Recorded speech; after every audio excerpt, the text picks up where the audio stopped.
Alors le médecin, il est surpris de me voir, au lieu d'être dans l'état dégénératif, si je peux dire ça, je me régénère. Donc il est comme, mais qu'est-ce que c'est ça? Je dis, le Dieu qui m'a guéri est en train de le faire. La voix que vous entendez aujourd'hui n'était pas la voix que j'avais avant. J'ai perdu ma voix. Et je disais au Seigneur que, bon, j'ai perdu la voix. Est-ce que tu m'appelles même à être une chantre véritablement? Ou je reste juste à l'église et je chante et tout ça. Même à l'église, quand je vais revenir, c'est quelle voix ça? Moi-même, je méprisais ma voix. Et il m'a dit, ce n'est pas ta voix qui m'importe. C'est qui tu es pour moi. Exactement. Ce que j'ai mis en toi, que je veux que tu me le rendes. Parce que le jour de l'accouchement, je vais mourir. Comment? Je vais mourir. Ok. Le jour de l'accouchement, je vais me vider de mon sang. Je vais me voir quitter mon corps. Je vais mourir. Wow. Oui. Wow. J'ai vécu ça. Je vais mourir.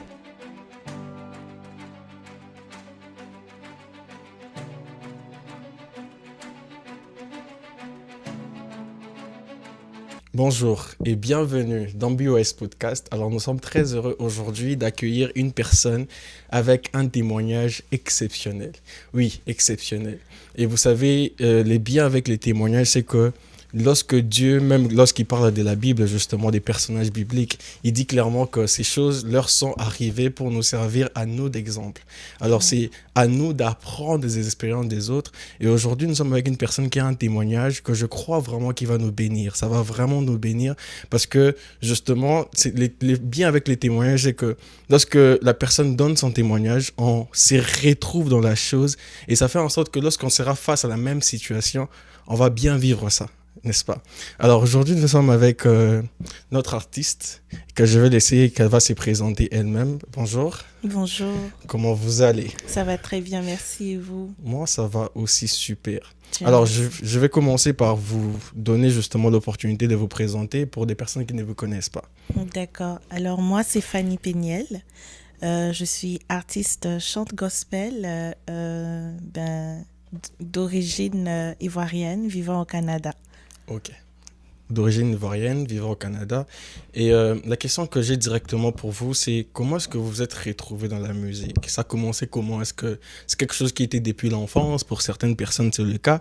Ou bien c'est quelque chose qui est venu au fur et à mesure que vous avez avancé? C'est quelque chose qui est venu depuis l'enfance, depuis mon âge de 9 ans. Wow. Alors, depuis mon âge de 9 ans, à chaque fois qu'on quittait l'église les dimanches, avec mes sœurs, j'ai 4 sœurs, donc on est 5 filles. On va se retrouver à chanter à la maison, parfois avec les parents. Et cette atmosphère, c'est dans cette atmosphère que j'ai grandi. Et je vais me découvrir par la suite, toujours dans les 9 ans d'âge, que la musique, c'est quelque chose qui me passionne. Je vais grandir dans la musique gospel, donc c'est vraiment à l'église, voir les personnes de la chorale chanter, voir ma mère, elle a chanté dans des chorales, mais l'entendre chanter à la maison. Donc, voir toutes ces choses-là va vraiment m'inspirer et me donner la force de poursuivre, de commencer à chanter au fait à la maison. Donc, ça a débuté à la maison. Et c'est quand j'ai eu 15 ans. À 15 ans, je vais manifester le désir d'intégrer des chorales et tout. Et mon père va accepter. Donc, je vais intégrer des chorales. Et dans ces chorales-là, du jour au lendemain, je vais me retrouver à être une lead vocale. Oh. Et on va nous solliciter de temps en temps pour des mariages, des baptêmes, des anniversaires. Et parfois aussi des conférences de jeunesse et tout, y compris aussi des funérailles. Oh, ça arrivait. Et bon, Fanny Péniel n'était pas encore Fanny Péniel. Elle était Stéphanie, donc de son nom civil. Mais dans le secret et bien sûr devant mes frères et sœurs dans l'église, il y avait ce talent qui était en train d'émerger. Donc voilà un peu. Ok, ça c'est très intéressant, comme quoi ça a commencé vraiment depuis l'enfance. Oui. Vous avez dit quelque chose que Fanny Péniel n'était pas encore Fanny Péniel, elle était encore Stéphanie. Oui. Qu'est-ce qui a fait en sorte qu'il y ait ces changements-là? Je sais que dans la Bible, très souvent, il y a des gens que Dieu a lui-même changé des noms. Même Jésus lui-même, lorsqu'il a rencontré Pierre, il a dit justement que tu vas t'appeler Pierre. Mais qu'est-ce qui a fait en sorte que, pour vous, que ça soit le cas? c'est bien que vous le dites parce que ma rencontre n'est pas différente Ok, de ça. ok. C'est dans une épreuve que le Seigneur va me révéler mon identité. Hmm, Alors, la chanson que j'ai écrite qui a pour titre Du trou au trône raconte peut-être en 5 minutes euh, 16 ans de souffrance. ok. Et c'est durant la 13e année, dans ces 16 ans de souffrance, que je vais avoir une rencontre surnaturelle. Oh. Et oui, la présence de Dieu va se manifester et c'est lui qui va me dire que je suis Péniel. Donc moi-même, je ne savais pas. Je savais juste que Mhm. j'étais, je savais que Ok, j'étais Stéphanie, mais ok. savoir que j'étais Péniel, ça c'est Dieu qui me l'a révélé. Wow. Alors aussi, est-ce que je suis autorisée à vous le Bien raconter? sûr, bien sûr, bien sûr. Alors On est là si, pour ça. je sais qu'on est chrétien, donc je vais parler de la sorte, parce on est en présence de Dieu. Exactement. J'ai vécu une épreuve de misère, une épreuve de misère. Et l'épreuve de misère, comment elle peut se manifester, c'est que tu travailles, tu as de l'argent, mais tu sais jamais ton argent, ça sert à quoi. Tu as Hmm, planifié ta dépense, mais à la fin, quand tu comptes, tu as l'impression que tu as perdu de l'argent. ok. Tu sais pas qu'est-ce qui s'est passé, mais ton argent, il est terminé, il est fini. Parfois, ce pourquoi tu l'avais planifié, tu n'as pas, ça n'a pas été utilisé pour ça. Donc, tu Exactement. t'assois à la fin de la journée, tu te demandes, mais qu'est-ce que j'ai fait de mon argent? Mon argent est parti où? Et comment ça finit vite comme ça? Et il y avait dans cette épreuve, il y avait la maladie. Donc, Hmm, je tombais tout le temps malade. Si c'était pas moi, c'était mon fils. Si c'était pas ça, il y avait des dépenses imprévues qui survenaient, mais c'était des dépenses importantes, mais elles étaient imprévues. imprévu. Mais il faut les faire. Et finalement, ce pourquoi tu avais prévu ton argent, ça sert plus à ça. Tu te retrouves à zéro, au fait. Et c'était plus que ça. Il y avait beaucoup d'autres choses. Et un jour, mon fils va venir me dire, maman, j'ai faim, je veux boire du lait. Ok, Ok. d'accord, tu veux boire du lait, et le frigo et tout. Tu ouvres ton frigo, il est vide. Tu ouvres tes armoires, elles sont vides. Attends, à quel moment tu es arrivé au Canada à avoir un grenier vide? Vide. Parce que vous travaillez en ce moment-là, n'est-ce pas? Oui, qu'est-ce qui Ok. se passe? Et tu te dis, mais attends, à quel moment j'ai pas été prévisible de faire des courses et tout? Tu comprends plus rien. Et bon, d'accord, l'enfant veut boire du lait, ok, on va faire les courses et tout. Mais tu vas faire les courses avec quoi? Ton compte est à moins. Hmm, À quel moment tu es arrivé à ça? wow. Du jour au lendemain, tu te retrouves à passer de la personne qui accueillait chez toi, qui donnait de la nourriture et tout, qui priait avec les autres, à la personne qui n'a plus rien dans son grenier. Wow. Wow. Et je vais me dire, ok, j'ai des frères en Christ qui peuvent m'aider. Je suis pas seule. J'ai des frères en Christ. Mais ce jour-là, tu prends ton téléphone, tous les numéros que tu appelles ont des difficultés financières, de maladie, Hmm, ou bien des décès. Ils ont donné l'argent au pays, ils n'ont plus rien. Comme toi, ok. personne ne peut se déplacer pour venir t'aider. C'est parfois Dieu s'arrange que tous ceux sur qui ou tous ceux sur quoi tu comptes ne peut pas t'aider, Ok. seul lui. Exactement. Alors quand tout ça, je vais faire tout ce tour-là, je vais me souvenir que j'ai un Dieu. Je vais m'enfermer dans ma chambre et je vais crier à Dieu. Je dis, mon enfant, il veut boire du lait. Je n'ai même pas l'argent pour acheter une brique de lait. On parle de peut-être 2 $. J'ai pas ça. Moi, une mère au Canada. Et je vais crier à Dieu. Et je vais crier à Dieu et je vais commencer à me lamenter. C'est-à-dire, je vais commencer à me rappeler de toutes les souffrances, puisque ça faisait la 13e année. Hmm, Je vais dire, Seigneur, regarde, mais ça fait 13 ans maintenant. Moi, je n'en peux plus. Je vais trouver un arrangement. Je vais dire à Dieu, envoie l'ange de la mort me chercher. wow. Et l'argent de ma mort, donc l'assurance vie, comme on appelle ici, va servir à nourrir mon fils et à prendre soin de mon mari et mon fils. Wow. C'est ce que je Wow. vais demander Wow. à Dieu. Wow. Et je Wow. vais rester enfermée là jusqu'à ce que la nuit me trouve. J'entends mon enfant pleurer, mais c'est plus mon problème. Je sais juste que j'ai demandé à la mort de venir. Et quand ça va se faire, cet enfant ne va plus jamais pleurer. Et là, dans le noir, la noirceur totale, la porte se trouve en face de moi. L'interrupteur est à côté de la porte. Je suis dans le noir et j'ai la face contre terre. Et je pleure et je crie, je veux mourir. Je veux mourir pour que mon fils... J'ai personne pour m'aider aujourd'hui. Donc, je veux mourir pour que mon fils ait de l'aide. C'est ce que j'ai dit à Dieu. Et je vais avoir une apparition dans ma chambre, une forte lumière. Je regarde l'interrupteur. La lumière, elle est au-dessus de ma tête. L'interrupteur est à la porte en face de moi. Mais cette lumière dont je vous parle, elle se trouve vraiment ici, de ce côté. Ok. Et j'entends pas Stéphanie, qui est mon nom. J'entends Péniel. Lève-toi, essuie tes larmes. Loue-moi. J'ai entendu ton cri. J'ai entendu tes pleurs. Tu me pleures pour du lait pour ton fils, pendant qu'il y a d'autres qui me pleurent pour que je redonne la vie dans le corps de leur enfant. Wow. Toi, tu me pleures pour une brique de lait pour ton fils qui est bien portant, alors qu'il y a des mamans qui sont en train d'enterrer leur enfant. Lève-toi et loue-moi. Et je vais dire, j'ai pas de force, j'avais peur. C'est la première fois. Qu'est-ce qui se passe? J'ai pas de force, je veux pas le faire. Il va me dire, lève-toi et loue-moi. Je vais me lever, je vais louer. Et je vais me rendre compte que plus je louais, plus je retrouvais la paix, la quiétude et la joie. Et moins je le faisais, plus je pleurais, si je peux dire comme ça, plus je me lamentais. Et il va me dire, je vais te donner de quoi vivre. Tu as invoqué la mort, mais je ne suis pas venu pour reprendre ta vie. Je suis venu pour te donner la vie en abondance. Je vais te donner de quoi vivre et nourrir ton fils. Et à partir d'aujourd'hui, votre grenier ne sera plus jamais vide. Et la lumière va disparaître. Et miraculeusement, mon mari va dire, quand tu t'es enfermé en haut, moi je suis sortie, j'ai dit au petit que j'arrive, j'étais en train de prier. Et il y a quelqu'un qui travaillait dans un McDo, qui a vu mon visage, qui m'a appelé, qui m'a dit, mais merci pour le service rendu. Moi-même, je ne sais plus c'est quel service. Et il m'a donné un paquet de frites pour l'enfant. Et j'ai donné à l'enfant. Si tu n'entends plus l'enfant, c'est parce qu'il a mangé. Et le lendemain, on va recevoir toutes les personnes qu'on avait appelées la veille, qui avaient des difficultés, vont nous appeler. Tu m'avais demandé quelque chose, je te le donne, ne me rembourse pas. Je me souviens que quand j'étais dans telle difficulté, tu avais prié pour moi. C'était comme ça. Et finalement, l'argent qu'on cherchait, peut-être on cherchait $2 pour nourrir notre fils, on a eu bien plus. Et jusqu'au jour d'aujourd'hui où je vous parle, le grenier n'a plus été vide. Wow, gloire à Dieu. C'est là que j'ai su que j'étais Péniel. Et après, je vais chercher, je dis, mais pourquoi Dieu m'a appelée Péniel?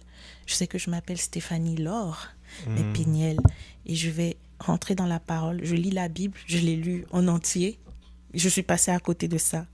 Et je vais voir que Péniel signifie « j'ai rencontré le Seigneur face à face », comme ce qui s'est passé. Et mon âme a été sauvée. Je ne prends pas ta vie, je suis venue pour te la donner en abondance.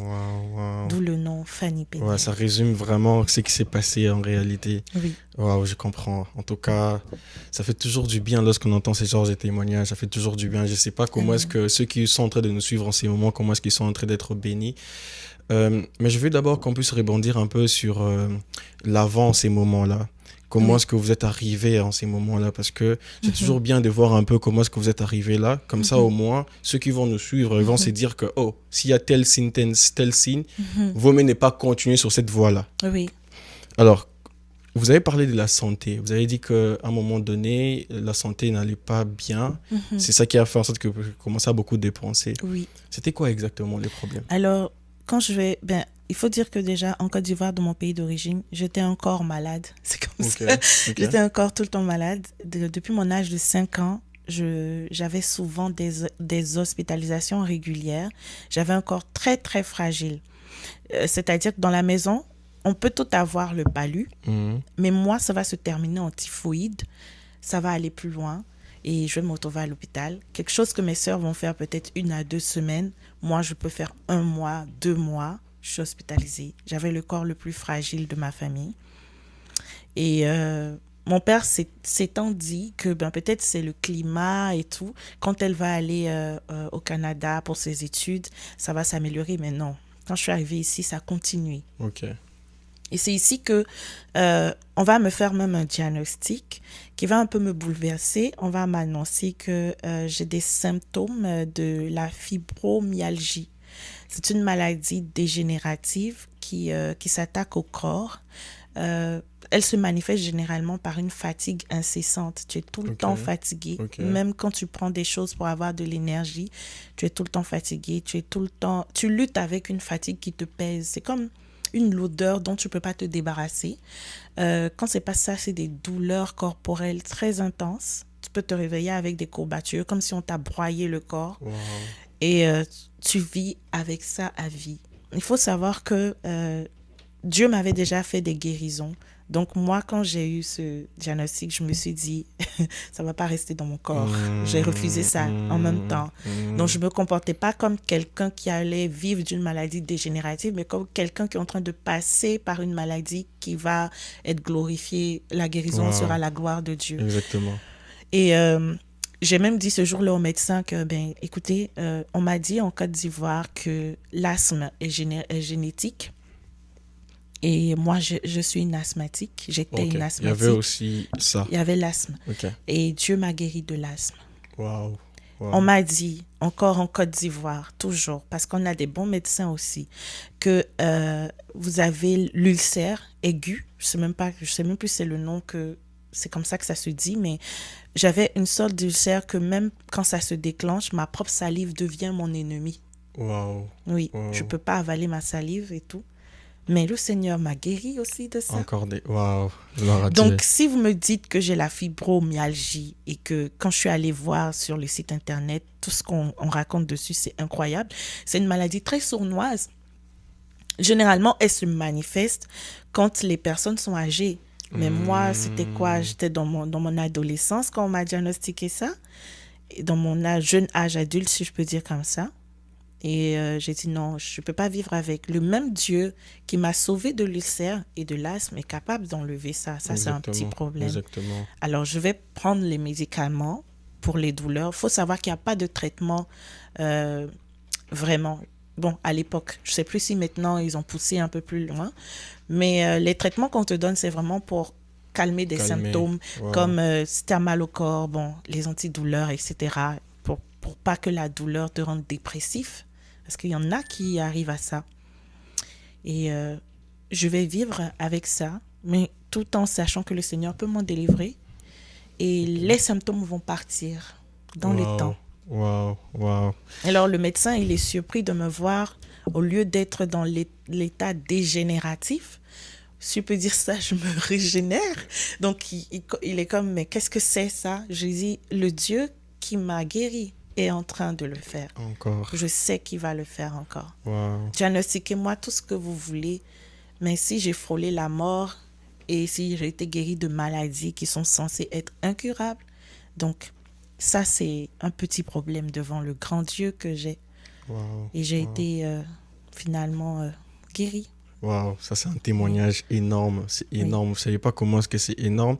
Ça fait du bien de savoir que le Dieu qui a guéri les gens de la Bible guérit encore. Oui. Ça c'est la bonne nouvelle que je pense que c'est la bonne nouvelle pour nous aujourd'hui, c'est de savoir que le même Dieu qui a guéri les personnes de la Bible, on a vu tellement de guérisons, Jésus qui a fait tellement de guérisons, c'est même Dieu-là guérit encore. Et vous êtes l'exemple parfait par rapport à ça. Wow. Maintenant, la question que j'ai par rapport à ça, c'est que très souvent dans nos familles, lorsqu'il y a une personne qui tombe souvent malade, c'est aussi des dépenses qui viennent. Parce que voilà, des dépenses qui viennent à tout moment à l'hôpital. Comment est-ce que les autres ont réagi? Bon, déjà, on va parler de papa, parce que c'est lui qui sortait l'argent. C'est lui la poche. Et il disait, mais qu'est-ce qui se passe avec cet enfant? On dépense beaucoup sur cet enfant. Et ce n'est pas des dépenses constructives, là. C'est vrai, c'est la santé, mais on paye cher. On paye cher. Elle est tout le temps hospitalisée, elle est tout le temps malade. L'argent va à l'hôpital ou à la pharmacie, nulle part ailleurs. Donc, c'est vrai qu'en tant que parent, il y avait aussi la frustration de savoir que on peut se dire, qu'est-ce que j'ai fait pour mériter que mon enfant soit toujours malade? Seigneur, qu'est-ce qui se passe? Il y avait cette frustration de savoir que un des enfants est toujours malade. La comparaison aussi. Ton enfant dans le quartier, ton enfant là, elle tombe malade. Hein? En tant que parent, aujourd'hui, grandi, je me mets à la place de mon père et je comprends son attitude. C'était pas facile pour un père d'encaisser ça, d'avoir à toujours défendre son enfant. Elle tombe malade, mais c'est pas de sa faute, d'avoir à se justifier à chaque fois, mais surtout d'avoir à dépenser constamment pour un cas de maladie, alors que ça pouvait être dépensé ailleurs. Avec les sœurs, c'était plus de la compassion et de l'inquiétude, parce que bon, on était arrivé à un point où la poussière dans la maison, j'en faisais allergie, puisque c'était Ouais, l'asthme. l'asthme. Oui, donc quand il y a de la poussière quelque part, je ne pouvais pas jouer comme mes sœurs dans le bac à sable, faire des jeux où il y avait de la terre, parce que les mouvements de pied soulevaient la poussière. Stéphanie, c'est sûr que dans 2, 3 jours, on va entendre qu'elle est encore à l'hôpital. Waouh, waouh, Oui. waouh. Donc, mes sœurs étaient très protectrices. Ah, tu peux pas faire ça. Toi, tu restes ici. Toi, elle peut jouer des jeux de cartes et des jeux de tout ce que vous voulez, mais Mhm. ici, elle peut pas faire. Bon, par moment, moi, je désobéissais. Parce que Ouais, je je me dis, c'est comprends. quoi maladie? Maladie, je veux m'amuser avec mes amis, mes sœurs. Donc voilà, j'essayais de vivre l'enfance comme je pouvais. Et mes sœurs, elles avaient beaucoup de compassion. C'était beaucoup de prières aussi Oui, oui, entre je sœurs. comprends, On je va prier comprends. pour toi, tu vas guérir, c'est rien. Tu auras une vie normale et tout. Mais voilà, ma mère, c'était plus de la compassion aussi. En tant que mère, quand ton enfant est malade, t'es pas en paix. Ouais, Donc, exactement. je Ok. pense que le fait que je sois une enfant malade a aussi poussé la famille à plus se donner à Jésus. Oui, Hmm. Comme quoi Dieu peut passer par certaines situations exactement. pour amener toute une famille à Jésus. Oui. Ah, ça c'est incroyable.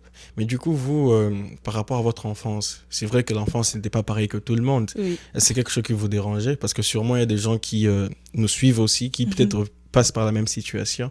Comment est-ce que vous avez fait pour surmonter ça? Ah, la prière, je dirais. Ok. Bon, la prière, pourquoi? Parce que euh, quand j'ai commencé à m'intéresser à la prière, le chant c'est à 9 ans, mais la prière c'est à mon âge de 5 ans.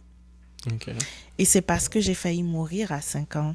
J'étais hospitalisée et on ne savait pas ce que j'avais. On m'a dit que c'était l'hépatite A, après que c'était l'hépatite B. J'ai découvert l'alphabet des hépatites. J'imagine. Et je me suis dit, OK, on va pas s'attarder à qu'est-ce que j'ai, on va plutôt s'attarder à qu'est-ce que je fais pour sortir d'ici. Et ma Hmm. question au pédiatre, qui est maintenant décédé, qu'est-ce que je vais devenir? Et lui, il me ramenait toujours, il me disait, Fanny, il faut prier, c'est Jésus qui sauve, hein. Moi, je soigne, mais c'est Jésus C'est qui Jésus sauve. qui sauve. Donc Waouh. déjà à l'hôpital, à la polyclinique, la PISAM, ce docteur-là, paix à son âme, il m'orientait. Et il disait souvent à ma mère, c'est Jésus qui sauve, hein.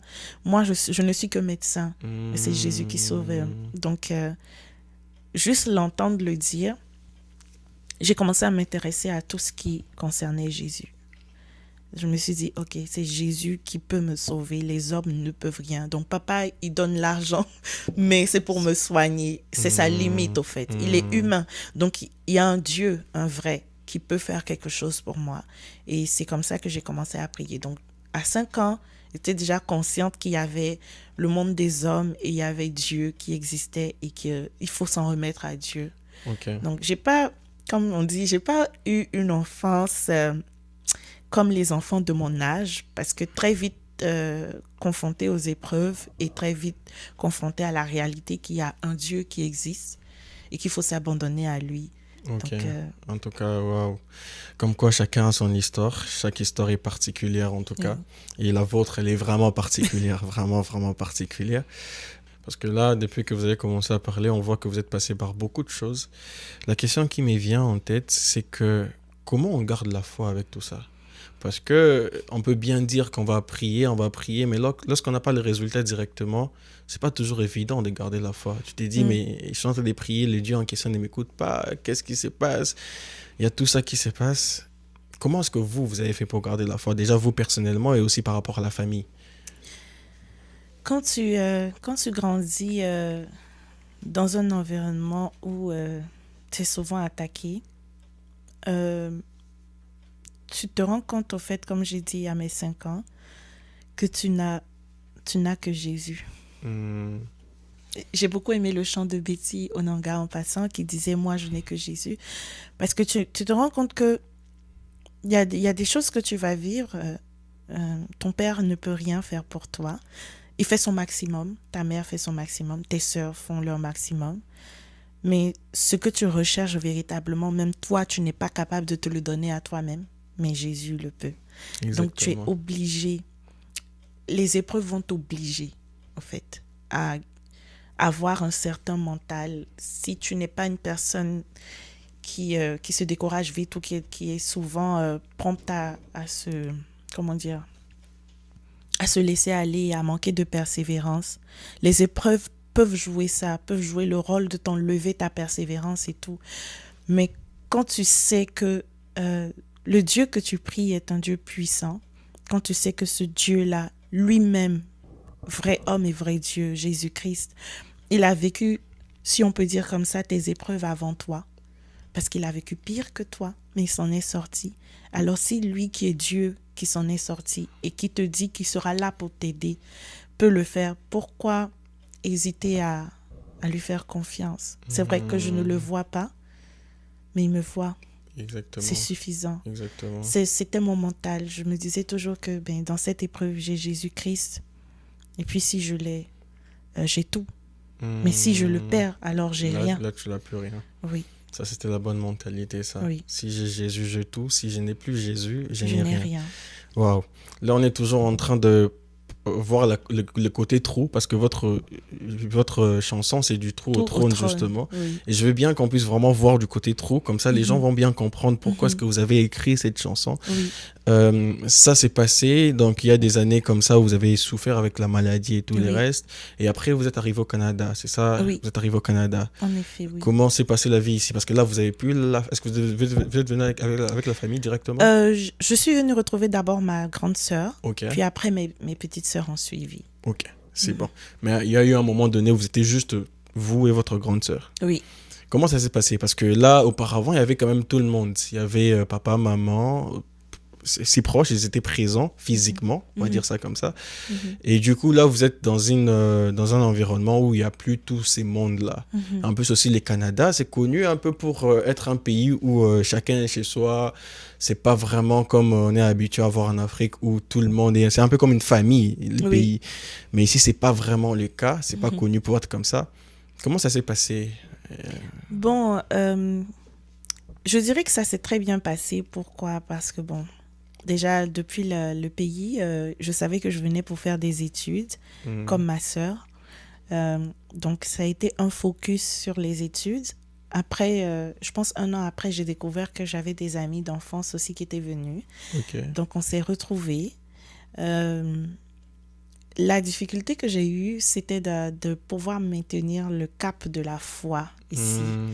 Parce que... avec les jeunes frères et sœurs de l'université, on a plus tendance, tellement qu'on souffre sur les bancs de l'école, on a plus tendance à vouloir s'amuser. Oui. Moi, ça a été mon challenge. Je me rappelle qu'on m'avait baptisé la sœur en Christ. Celle qui ne veut pas s'amuser, quoi. Bon, pas que je voulais pas m'amuser, mais je m'amusais, mais après je les tirais. Allez, dimanche, on est ensemble à l'église. Okay. Donc, ou bien j'envoyais des versets de prière et tout ça, des versets bibliques et des mots de prière. Donc, j'ai eu le petit surnom, la sœur en Christ. Et bon, ça s'est bien passé, je dirais que ça s'est bien passé. C'est bien que vous avez mentionné ça parce que très souvent, lorsqu'on vient dans ce genre d'environnement, on veut s'adapter aux autres. Et vous, apparemment, vous êtes, certes, bien sûr, que vous êtes quand même amusé de temps en temps, mais vous avez quand même gardé votre nature là. Oui. Et ça, c'est très important à mentionner parce que souvent, il y a des gens qui servaient vraiment Dieu lorsqu'ils étaient dans leur pays, par exemple, mais lorsqu'ils vont à l'étranger, ils se perdent totalement parce qu'ils veulent s'adapter. Et pour s'adapter, ils se disent que je peux même abandonner mes valeurs pour me faire accepter des autres. Alors que pas forcément, vous n'avez pas tout abandonné. Non, j'ai pas tout abandonné et j'ai été confrontée à faire un tri dans mes amitiés. Parce que ce qui se passe quand tu es dans une université avec des amis, il y a les amis des amis, les amis des amis, etc. Exactement. Et si tu fais pas attention, les amis de tes amis, ceux qui ont des forts caractères ou qui sont des meneurs de groupe ont tendance à tirer les autres vers eux. Donc, il fallait trouver le bon équilibre. Il y avait des noms à certaines sorties. Non, tu viens pas ici, on ira dans tel BT, comme on dit, dans telle boîte de nuit. Non, non, cette fois-ci, non. Tu vas ici. Tu sais, il y avait beaucoup de tri, tout en voulant aussi garder les amis, ou je dirais plutôt tout en voulant essayer de les amener à Christ. Ce que nous, les chrétiens, souvent, on fait, on aime aller chercher nos frères pour les emmener dans la foi. Mais parfois, Dieu nous a pas envoyés. Donc, ça peut être mal vu. Mais nous, on se dit que bon, c'est pas grave, on le fait pareil. Et puis, on a semé. C'est vrai. À cause de la semence qu'on aura faite, un jour ça peut... ils viendront. Et c'est ce qui s'est passé avec certains de mes amis. Un jour, je les ai vus à l'église. Wow. J'étais là. On est venus aujourd'hui. Donc, oui. C'est vrai quand même, parce que c'est pas notre rôle à nous de convaincre. Nous, on est juste là pour s'aimer. Oui. Et c'est le Saint-Esprit qui va convaincre au temps qu'il a fixé. Oui. Et ça, c'est bien de mentionner ça. Ok, ça, vous êtes arrivé au Canada, les amis et tout. Mais au niveau de l'église, oui. Parce que on sait bien que tant que chrétien, on grandit aussi à l'église. Comment ça s'est passé?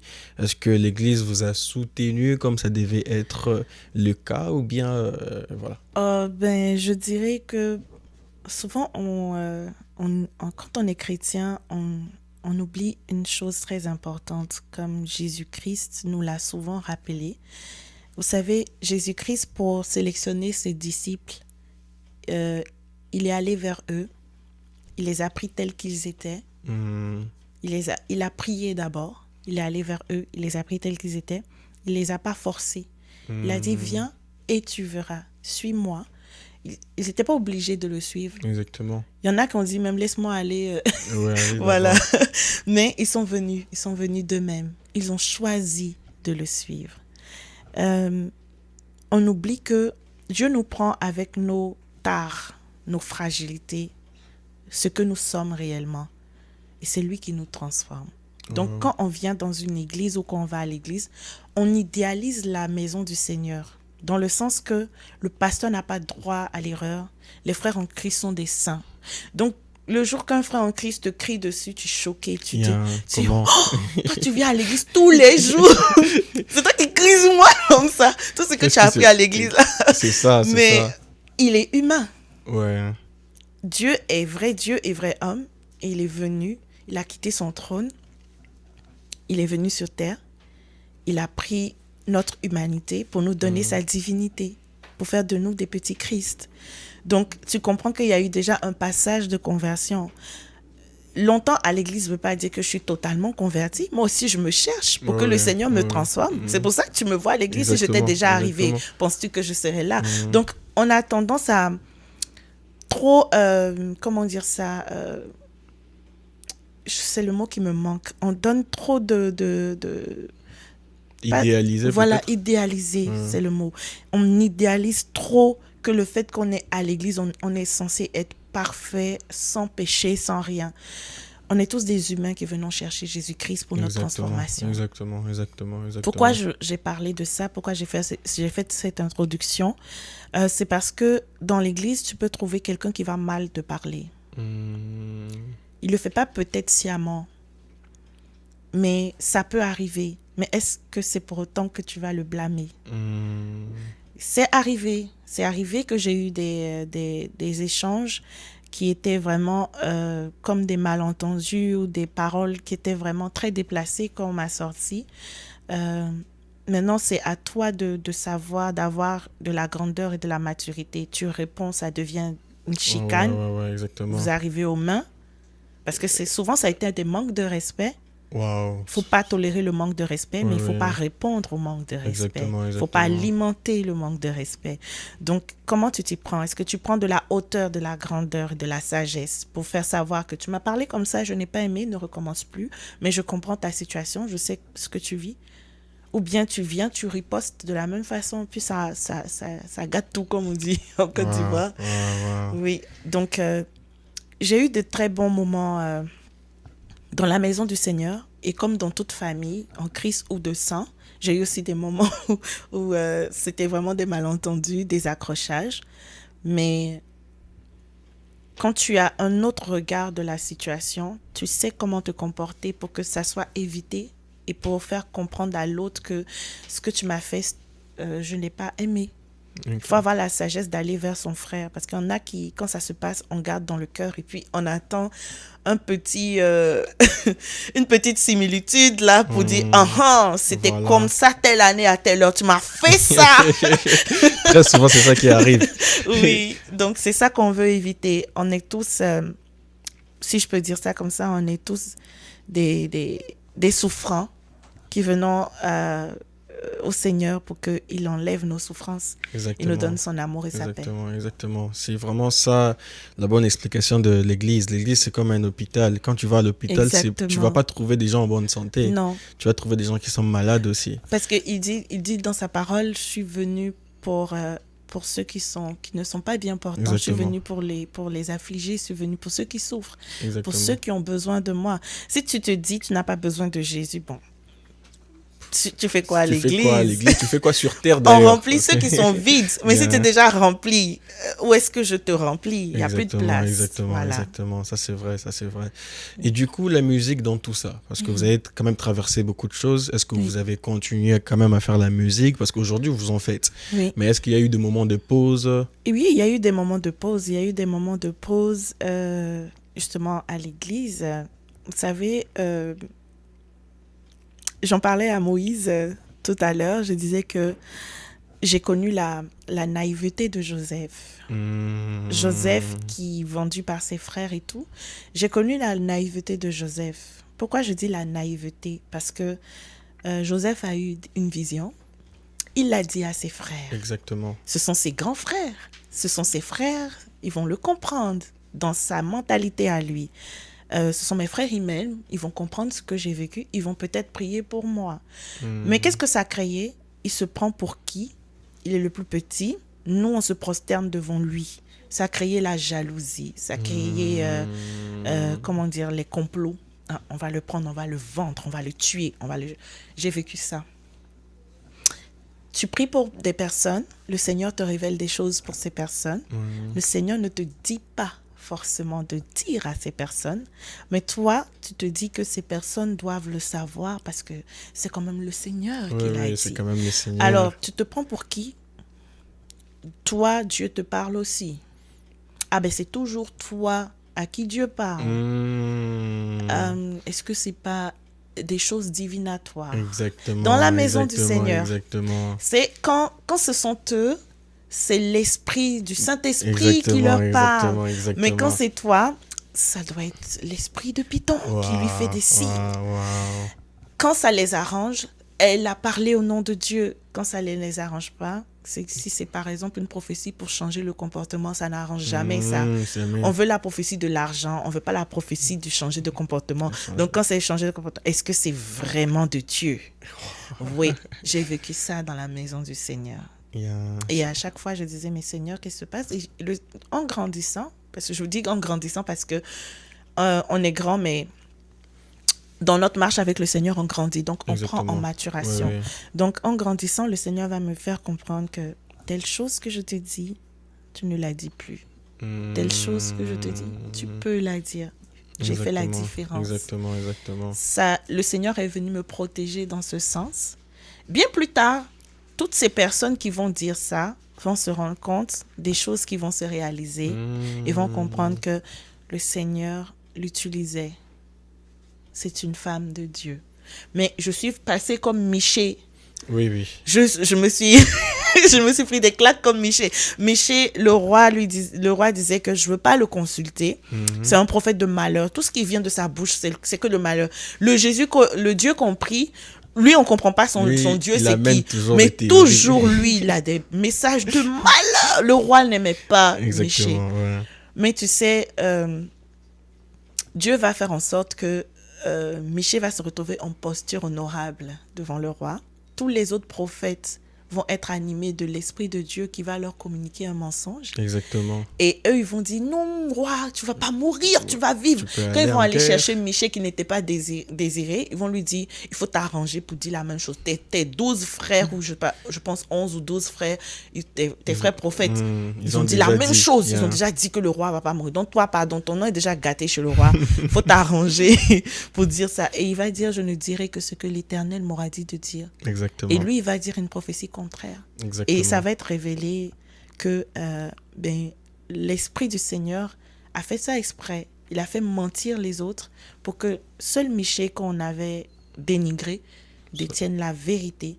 Et il a dit aussi vrai que Dieu est Dieu. Si jamais tu reviens en bonne santé, c'est que le Dieu que je prie n'est pas Dieu. Wow. Et le roi va avoir des problèmes. Exactement. Donc, j'ai vécu ce que Miché a vécu. Yeah. Il y avait des moments à présent, ce n'était pas forcément désiré, accepté. Mais bon, est-ce que Jésus, avec les prêtres pharisiens, il était désiré? Pas toujours. Quand il finit de parler, il lit la parole et il finit de lire la parole du prophète Ésaïe et il dit, c'est de moi qu'on parle, je suis Jésus, je suis Dieu. Écoute, il se prend pour qui?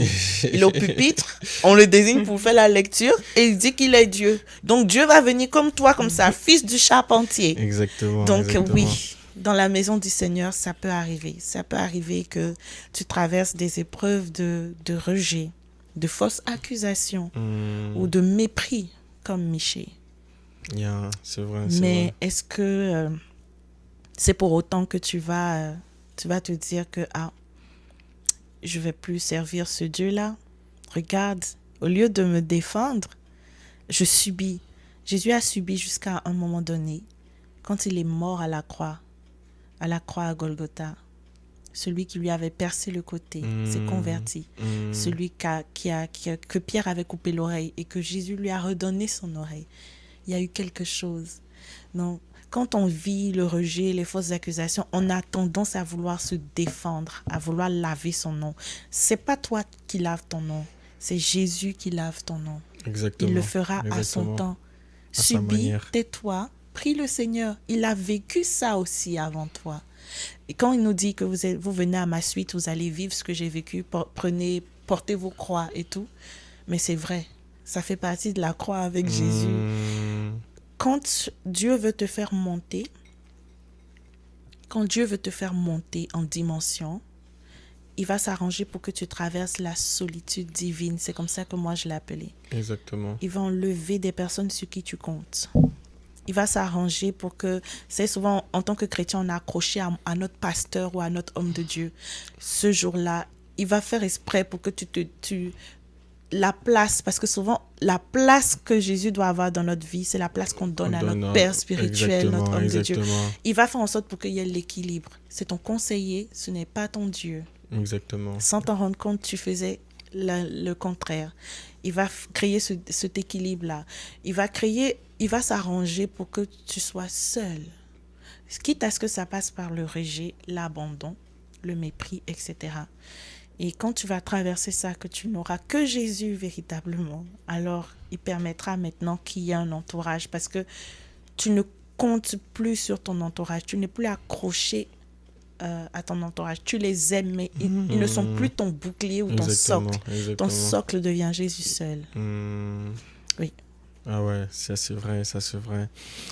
Et toi qui es en train de passer par ces moments, par ces genres de situations aussi où tu sens qu'on te rejette, sache que c'est juste Christ qui est en train de réorganiser les choses. Parce qu'il sent qu'il doit réorganiser les choses dans ta vie. C'est ce qu'il est en train de faire. Tu as juste donné beaucoup trop d'importance à certaines personnes et il doit justement changer ça. Amen.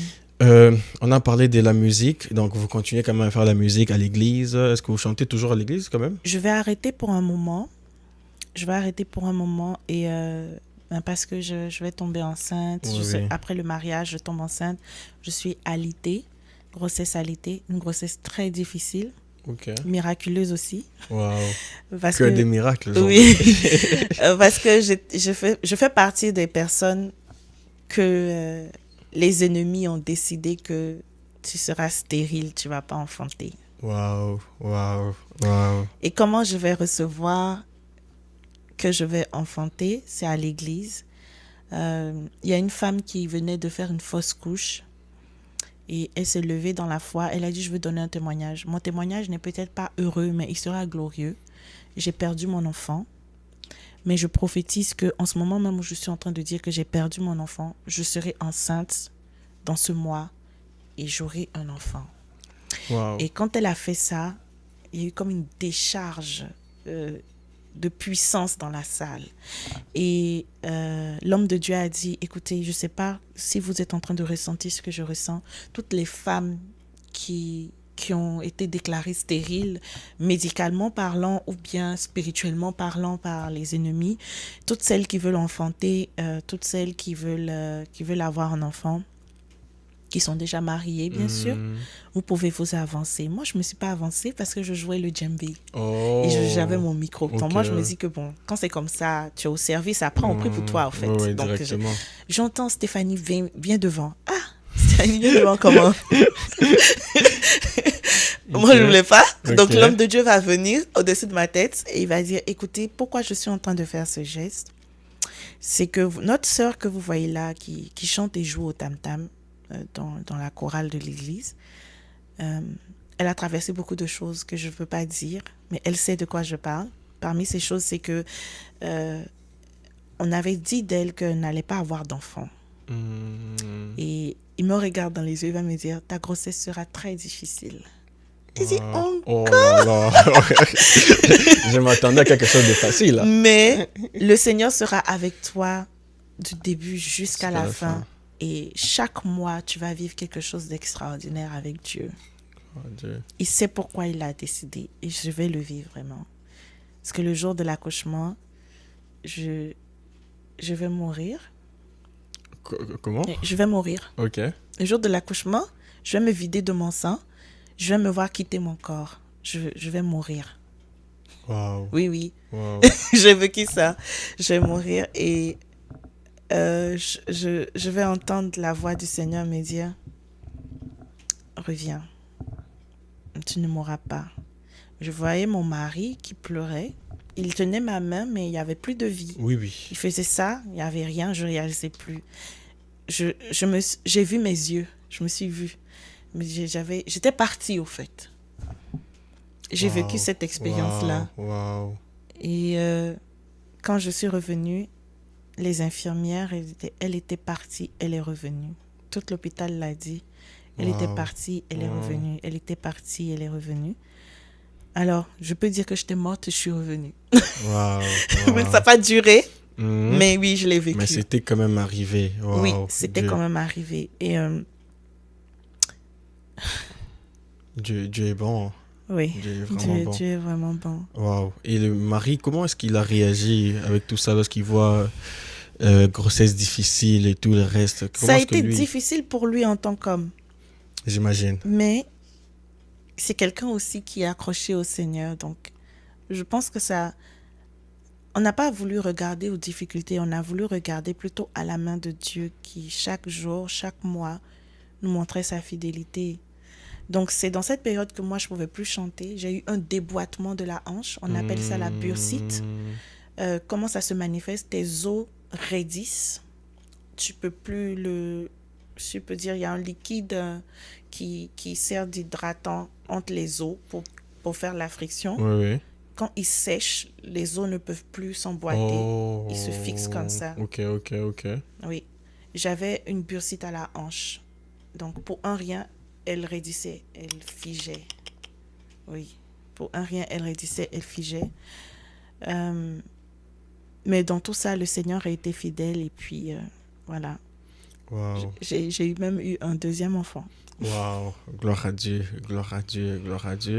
C'est dans cette période que je n'ai plus chanté. La grossesse, donc on va dire 9 mois. L'accouchement, j'ai eu une maternité pour récupérer très difficile, donc on va dire 1 an. Donc j'ai fait comme presque 2 ans à ne plus chanter.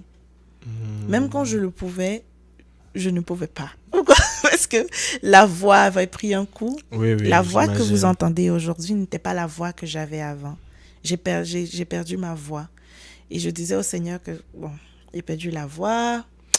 Est-ce que tu m'appelles même à être une chantre véritablement, ou je reste juste à l'église et je chante et tout ça? Même à l'église, quand je vais revenir, c'est quelle voix ça? Moi-même, je méprisais ma voix. Et il m'a dit, ce n'est pas ta voix qui m'importe. C'est qui tu es pour moi. Exactement. Ce que j'ai mis en toi, que je veux que tu me le rendes. C'est juste ça. Je peux faire chanter un crapaud. Mais il le chante avec un cœur vrai. J'accueille sa louange. Tu peux avoir la plus belle voix du monde, mais ton cœur n'y est pas. Tu sonnes dans mes oreilles comme des cymbales qui font du bruit. Tu veux faire du bruit? Tu veux faire du show? Ou tu veux juste m'honorer? Wow.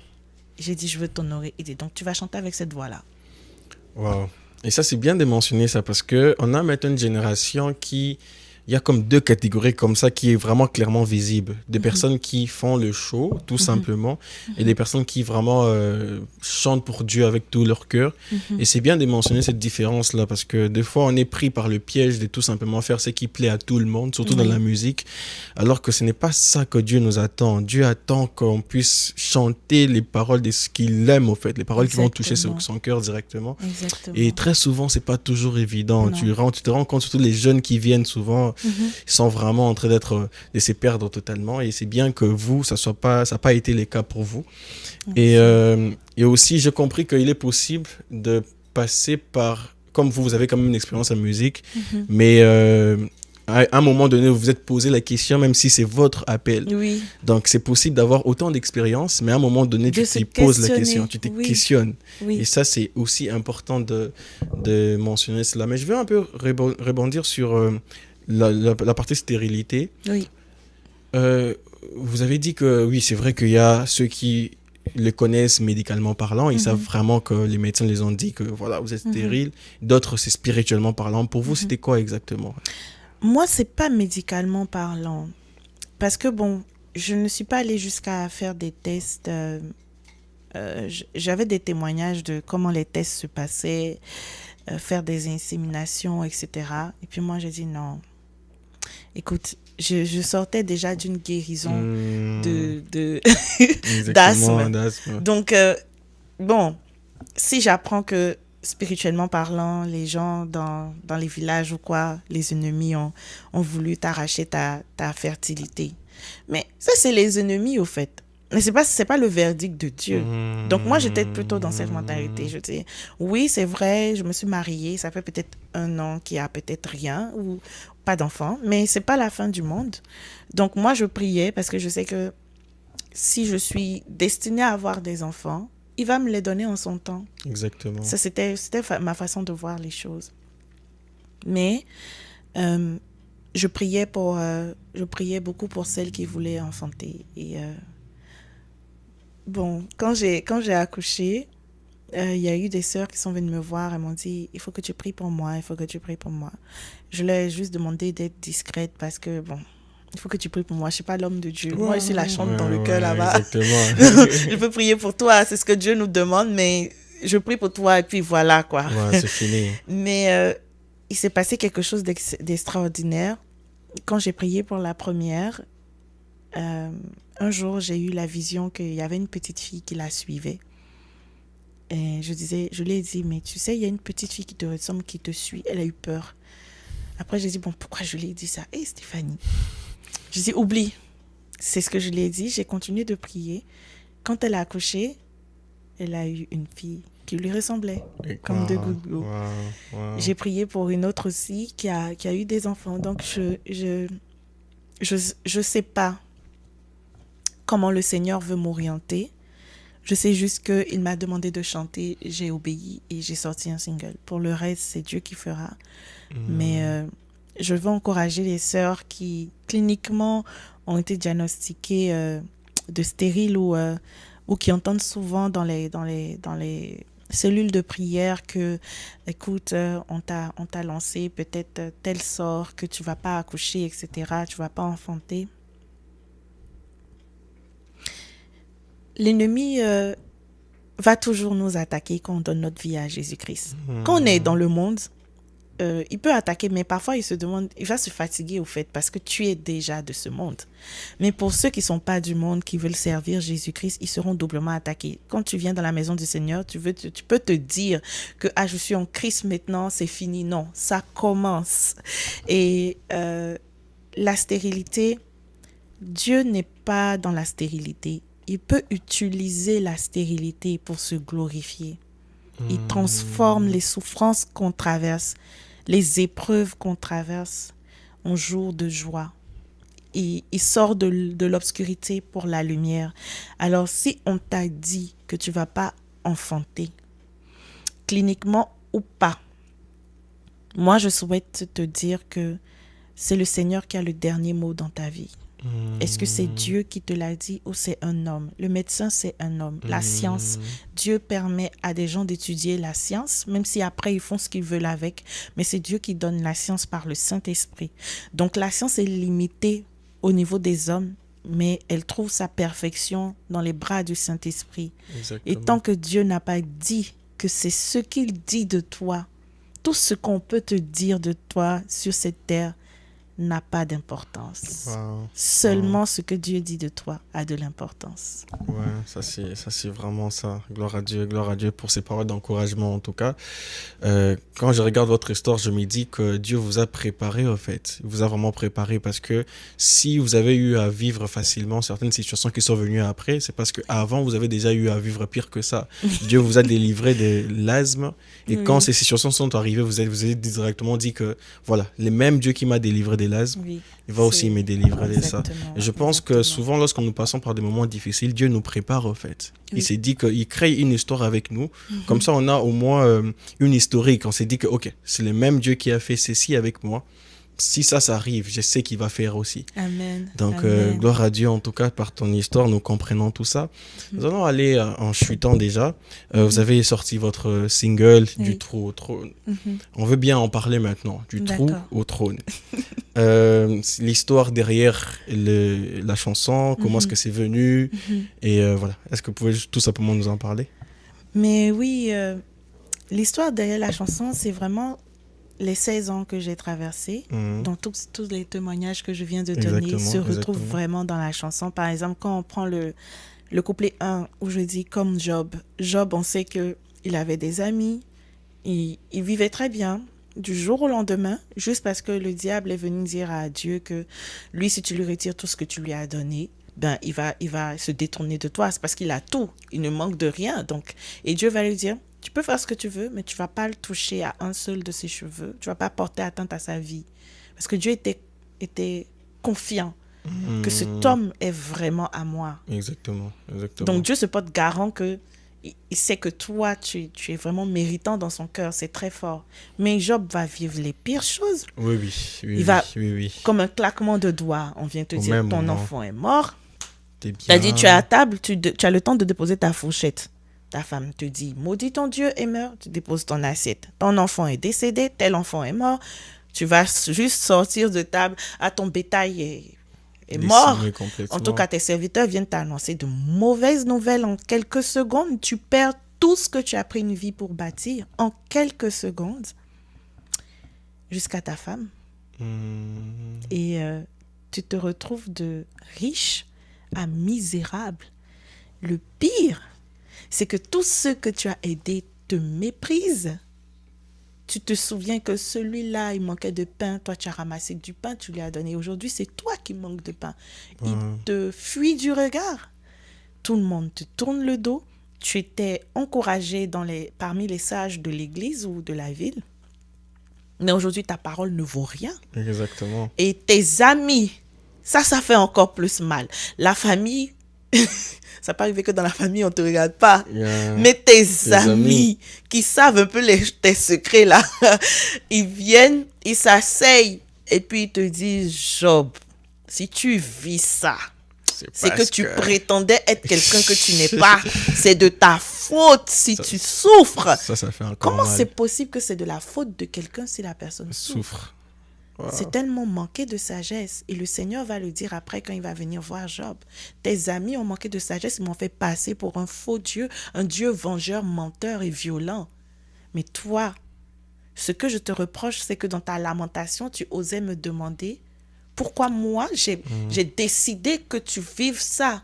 Tu es qui pour me dire ce que je dois faire? C'est la seule chose qu'il reprochait à Job. Et il va dire à Job que si tu ne pries pas pour tes amis qui m'ont fait passer pour le Dieu que je ne suis pas, je vais reprendre leur vie. Et Job va encore prier pour ceux qui l'ont persécuté, pour qu'ils aient la vie. Je l'ai vécu. Je l'ai vécu quand je donne mon témoignage tout à l'heure. Alors, cette chanson, c'est vraiment ma traversée, c'est mon témoignage. Je me suis identifiée à ceux qui l'ont vécu dans la foi pour que quelqu'un puisse comprendre que oui, tu peux le vivre en 2025, mais avant toi, il y a il y a 2000 ans en arrière ou plus, quelqu'un l'a vécu. Quelqu'un l'a vécu. Je ne peux pas dire que j'ai vécu exactement ce que Job a vécu. Je supplie pour ne même pas vivre ça, parce que c'est quoi? C'est peut-être 1 sur 1000 que j'ai goûté. Je vais dire comme ça, mais ça me suffit, je suis rassasiée. Exactement, c'est tout. On ne veut pas plus. Oui, c'est ça. Et comme Joseph, Joseph, c'est avec ses propres frères de sang, mais moi, ça a été mes frères spirituels, la maison de Dieu, où, comme je disais tout à l'heure, ce que j'ai vécu. Mais je pense que Dieu me préparait, comme vous avez dit, parce que je vais me rendre compte que, comme Joseph, j'avais toutes les justifications pour me venger. J'avais toutes les justifications pour je sais pas, mais Dieu m'a préservé, il m'a attrapé. C'est quand tu traverses ce genre de choses, tu peux développer un cœur rempli de haine et de douleur, de vengeance. Et tu dis, ils m'ont fait ça. Tes prières même peuvent devenir amères. Tu peux dire, ils m'ont fait ça, je veux qu'ils vivent la même chose. Quelqu'un va leur faire ça. Ils vont voir. Non, moi, ça n'a pas été ça. Ça a été beaucoup de pourquoi j'ai vécu ça. Pourquoi, Seigneur? Pourquoi, Seigneur, j'ai vécu ça? Et ça a été, Seigneur, préserve mon cœur. Parce que surtout ça. Si mon cœur est déformé par ce que je vis ici, je suis plus candidate pour les cieux. Exactement. La fin, c'est en haut, c'est pas ici. Exactement. Donc, préserve mon cœur, soigne mon cœur, guéris mon cœur. Et le Seigneur va le faire. Le Seigneur va le faire parce que j'ai pu sortir la chanson, mais il y a des années en arrière, quand je l'écrivais, quand je l'ai fini de l'écrire, je n'étais même plus capable de prononcer un seul mot de ce que j'avais écrit. Wow. Parce que je me rappelais de toute la souffrance et donc je criais, je pleurais. Mais là, la chanson est sortie parce que c'était le moment et parce qu'il m'a guéri. Donc, tu ne peux pas venir parler de ce que tu n'as pas expérimenté. Exactement. Donc, tu parles de ce que tu... Si tu n'as pas expérimenté le Dieu qui sauve la vie, tu peux venir parler du Dieu qui sauve la vie par rapport à telle situation. Mais quand il y a un poids dans le vécu qu'on ne peut pas expliquer, dans le témoignage qu'on ne peut pas expliquer. Exactement. Et je pense que ce chant est un chant témoignage. Totalement. Et j'encourage dans ce chant, c'est vrai que j'énumère la souffrance, donc le trou, pour qu'on comprenne que, écoute, tu es peut-être en train de vivre ça, mais voici ce qui t'attend. Il y a un trône de gloire qui t'attend devant le trône de Dieu, devant la face de Dieu. C'est vrai que ça parle de la fin aussi, parce que devant ton trône, mais pour faire comprendre qu'il y a la gloire de Dieu, il y a la victoire après la souffrance, mais tu passes par la souffrance. Exactement. Tu passes par cette souffrance pour pouvoir apprécier le goût de la victoire. Exactement, si je peux dire ça comme ça. Ouais, je comprends totalement. C'est la même impression que moi j'ai ressentie parce que j'ai aussi écouté la chanson et quand j'écoutais avant même de connaître tout ça, je me suis dit ça c'est une chanson expérience. Elle raconte ce qu'elle a vécu, c'est pas tout simplement des aspirations parce qu'il y a deux manières de chanter. Tu peux chanter par aspiration. Ce sont des choses que tu as lues par exemple de la Bible, tu commences à chanter et tu peux chanter par témoignage, par expérience justement. Et c'est que moi j'ai entendu, je me suis dit ça c'est vraiment une expérience de la personne et ça résonne différemment en fait. Tu sens le poids de la personne, tu sens le poids même dans le texte. Tu dis ok, waouh, si elle a vécu tout ça et que Dieu l'a délivré, ça redonne même le courage en fait, la force. Exactement. Et ça c'est très bien. Alors moi j'encourage tout le monde d'aller écouter. Et du coup la chanson, on retrouve ça où exactement? On va retrouver la chanson sur toutes les plateformes de streaming. Donc des plateformes de téléchargement comme Amazon Music, on va dire Apple Music, Spotify, sur YouTube aussi. Exactement. Ça a été plugué le 22, je pense. Et voilà, elle est disponible partout sur toutes les plateformes de téléchargement. Pas encore sur les réseaux sociaux, mais ça va venir. On m'a dit il faut attendre 2 semaines après la sortie, mais ça devrait être disponible sur les réseaux sociaux bientôt. Ça c'est parfait. Oui. Et du coup, vous, on vous retrouve où exactement? Est-ce que vous êtes aussi sur les réseaux? Oui, je suis sur TikTok, sur Facebook, Instagram et YouTube. Gloire à Dieu. Alors, nous sommes vraiment presque à la fin de tout ce qu'elle a dit. Je vais sûrement mettre des liens quelque part, comme ça vous permettra directement de cliquer sur les liens, aller écouter la chanson. En tout cas, allons donner de la force parce que, comme j'ai dit, c'est une Merci. chanson expérience. Et je suis sûr et certain, de la même manière que moi, j'ai été béni en écoutant la chanson, vous aussi, vous serez béni en tout cas. Alors, Amen. pour finir, vous avez traversé beaucoup de choses. Je suis Mhm. sûr et certain qu'il y a des gens aussi qui traversent beaucoup de choses en ces moments. Un dernier mot, tout simplement pour les encourager, pour leur dire que voilà, c'est pas une finalité, il y a une suite après. Est-ce que vous pouvez tout D'accord. simplement donner un mot dans ce sens-là?